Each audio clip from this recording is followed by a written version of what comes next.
Good afternoon, ladies and gentlemen. If you are like me, then you are really good at procrastinating and putting things off to the last minute. In other words, I have decided not to plan out this video in any capacity. So without further ado, let's begin operation. I don't know quite what to make in this video, so I'm going to just do some impromptu meringue cookies and teach you all how to do it, so you don't make the same mistakes that I made. To begin this lengthy but not so demanding process, wash your Manus metacarpus for a minimum of 1/3 of a minute, and then get to grabbing those ingredients. To make these fluffy cookies, you can use eggs, but because we are in lockdown, why not save your eggs, which you would only be using half of anyway, and instead grab some meringue powder. Then, of course, you'll want to get some vanilla, because these are vanilla meringue cookies. Next on this short list of ingredients, you're going to want some salt.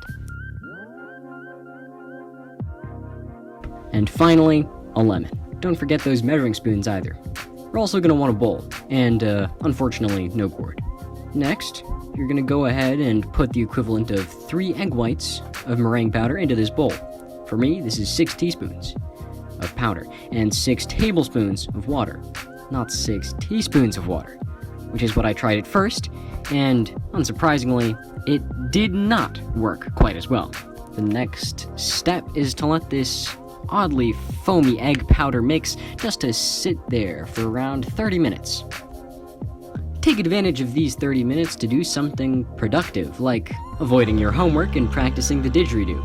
Once you feel that your daily didgeridoo quota has been filled, head back to check on that egg concoction and grab your nifty food mixer.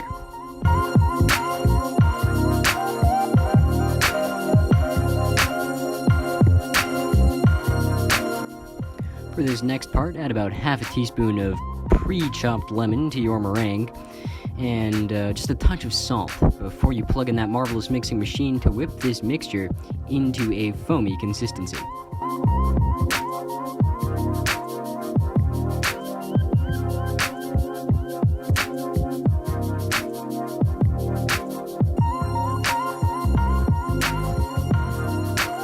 Once it has reached foamy, add 1 teaspoon of vanilla extract. This is where it gets interesting.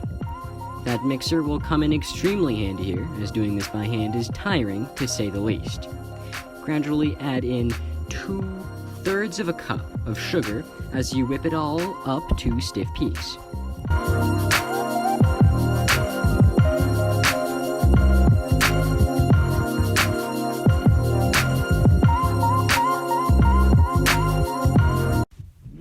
After stiff peaks have been achieved, grab a piping bag, cut off the tip, and put it in a cup. Fill it up to the brim with that white goo. Squeeze it down, and remember that if you get messy, the sink is only a step away.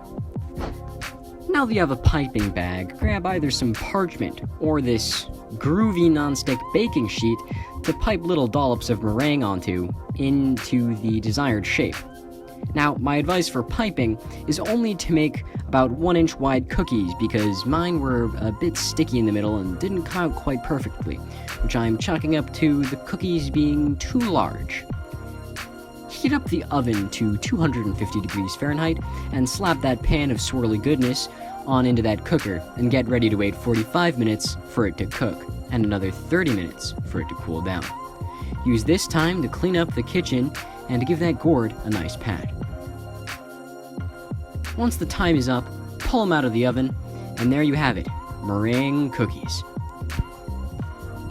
I hope you all enjoyed this fantastic installment of Quarantine Baking, and if you did, I would be elated if you took 2 seconds out of your day to hit those like and subscribe buttons. Thank you.